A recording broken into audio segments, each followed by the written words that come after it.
श्री गोपाळ कृष्ण भगवान की जय. लीळा नंबर 163 चा उर्वरित भाग.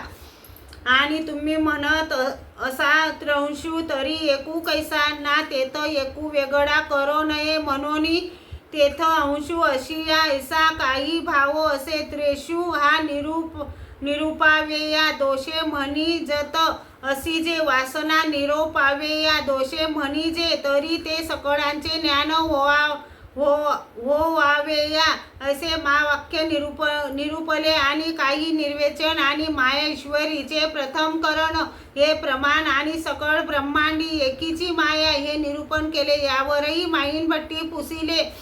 जी जी ब्रह्म माया ईश्वर नित्य प्रपंच जीवासी विषय होती किंवा नवती सर्वज्ञ म्हणाले भट्टो.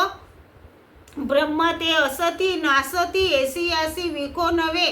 माया ते असती नासती एसियासी विको होय. ईश्वर ते असती नसती एसियासी विको होऊनी परी नव्हे. माईन भट्टांनी विचारले जी जी ब्रह्म माया ईश्वर या त्रौशाचे कैसे लक्षण सर्वज्ञ म्हणितले. भट्टो ब्रह्म सकट धर्मरहित माया धर्मवती ईश्वर सकट धर्मरहित होय आणि युक्तीही होय.